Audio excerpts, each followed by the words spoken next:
Hallaien, ja. I magasinet vårt så det jo ofte mye spennende som bare kan dukke opp. Dette brevet her, som dukket opp i magasinet for noen dager siden, det har en enormt spennende historie. Dette har da sammenheng både med en stortingspresident, med gamle dagers herreklubber, med spåmenn, og jo i seg selv et ubetalelig lite innfallsdokument til en historie jeg har lyst til å fortelle dere. Det var altså sånn at I 1914 var det en kjempestor grunnlovsutstilling, og der ble pokalen fra den bergenske herreklubben Quodlibet stjålet. Ja, vi må si litt mer her. I mai-oktober 1914 så ble det holdt en stor grunnlovsutstilling på Frogner I Kristiania, den såkalte Norges jubileumsutstilling. Her skulle det moderne Norge innenfor både næring og kultur vises frem. Ja, en som også ble beæret med et eget rom I paviljongen, var jo Eidsvollsmannen og stortingspresidenten Wilhelm Frimann Koren Christi. Dette var jo Bergens store sønn som hadde vært en svært så viktig person I meklingen mellom riksforsamlingen og kongemakten under skjebneåret 1814. Og derfor mente man selvfølgelig at han fortjente en egen plass her. Dette Kristi-rommet da, I Bergenspaviljongen ble utstyrt med objekter fra Kristis liv og virke. Men så var det at ikke alt fikk stå I fred da. Et av objektene, en krystallpokal, ble nemlig stålet fra paviljongen lørdag 10. oktober, en gang mellom klokken 11 og 12. Pokalen hadde opprinnelig blitt brukt I en av herreklubben som Kristi var med I, Quodlibet. Etter Kristis død hadde pokalen blitt donert til Bergens museum, og det var museet som hadde lånt pokalen videre ut til utstillingen. Og nå var han altså stålet vekke. Vel, jeg må si noe om den herreklubben Quodlibet, og det synes jeg også jo litt artig. Ja, Kristi var jo selv en av medstifterne av denne bergenske herreklubben. Og selve navnet kommer fra latin og betyr etter behag, eller det du har lyst til. Og navnet viste også tilbake til da klubbens funksjon. Under møtene kunne medlemmene snakke løssluppet om selvvalgte emner. Deriblant om folk og forhold I byen, og ja, sikkert også litt om damer, hvis jeg ikke tar feil. Bevertningen var da smørbrød, eller smørrebrød, brendevin, punsj og tevand. Ja, medlemmene ble også oppmuntret til å ta med seg tobakkspipene lenge før røykeforbudet dette her. I begynnelsen var det 9 medlemmer I klubben, og navn som Bøk, Hagerup, von Westen, Kars, Klingenberg, Motsfeld, Rein og Sagen signaliserte at dette var en overklasseklubb.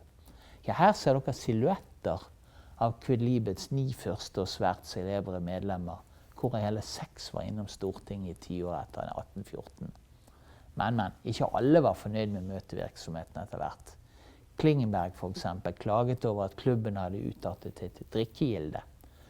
Våre samkomster ble til ordentlige gilder, hvor vi har flere utgifter enn fornøyelser, skriver han. Ja, medlemmene ble eldre, og medlemstallet gikk også etter hvert nedover, kanskje fordi at de forandret seg I innstillingen til livets glade gutter. Klingenberg for eksempel meldte seg ut I 1816, etter å ha blitt fornærmet av Assess og Bøg. Etter hvert møtes medlemmene kun et par ganger I året, og til slutt så var det Kristi, Hagerup og Sagen igjen. Og det siste møtet vi vet om ble holdt 9. mai 1836. Men Quodlibet førte sirlige protokoller av det som ble diskutert under møtene, noe da Kristi ønsket skulle bli bevart for ettertiden. Men slik gikk det nå ikke da. Etter at Kristi døde så ble materialet delt mellom arvingene, så de mente at dette var alt for rått. De overkant åpenhjertige betraktningene som medlemmene hadde gjort var rett og slett for drøy kost. Og derfor så ser vi inni her at det en tom protokoll, rett og slett. For alt innholdet faktisk ødelagt av arvingene til Kristi. Men så kommer vi da ut på 1820-tallet. Da blir da dette selskapet, folkene blir eldre, blir sannsynligvis litt mer dannet og så videre. Så vi har bøkene fra 1820-tallet utover, men det sannsynligvis fordi at det ikke så heftig innhold. Så derfor har vi da den ene protokollen her med Quedlibet. Men det som sannsynligvis var saftige beskrivelser av byens befolkninger, det er da ødelagt. Det at Quedlibet-pokalen ble stjålet, gikk ikke upåaktet hen. Tyveriet utløste en større politiaksjon, men uten resultat. Og i Bergen ga man seg da ikke. Kristi sin nevø som bodde i Klostergaten 26, klokker og kirkesanger Werner Hosewenkel Kristi, startet nemlig egne undersøkelser om saken, og arbeidet med dette så sent som i 1923. Det Werner nå hadde gjort var å kontakte den landskjente og synske Johan Fløttum, også kalt Fløttumsgutten. Johan Fløttum var egentlig viden kjent for sine synske evner, både i Norge og i Europa.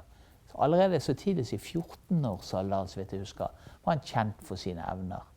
Og det ser vi i Bergensavisen også. Her ser vi en annonse fra Bergen i Bergens Tidende i 1907, der reklamerer kinoen for et eget evenement da, om nettopp Fløttumsgutten. Men Fløttum var også omdiskutert, da han hadde fått sterk kritikk for å ha gitt feil opplysninger omkring forsvinningen av en liten jente på 6 år, Gudrun Klausen, som forsvant til Kristiania i 1907. Han hadde nemlig sett at Gudrun ble bortført av tatere og plassert i en hule i Flå i Melhus. Og dette førte til heftig taterhets. Og dette skjedde til tross for at man fant hulen og sprengte den opp og ikke fant noen jente der. Ja, det er det brevet som Kristi skrev etter at han hadde vært i kontakt med Fløttum. Jeg sitter og holder på her. For det skrev han da til byens politimester. Og det er egentlig det er særs artig å lese egentlig hva som ligger i dette her da. Og det er liksom ganske detaljert egentlig da.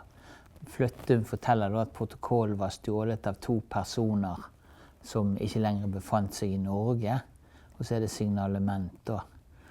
Ja, Fløttum så ifølge dette da også for at pokalen stod i en lagerrom i en stor forretning fylt av gull og sølvsaker. Dette lageret var heller ikke i Norge. Dessverre så døde Fløttum før han fikk uttalt seg om et eventuelt gatenavn som dette skulle oppbevares i.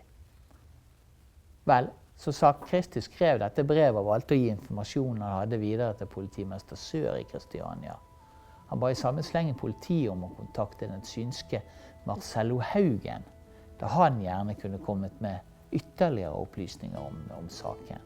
Men politiet ville ikke følge opp med noen ny utspørring av Haugen, og derfor ble egentlig saken rett og slett henlagt for godt.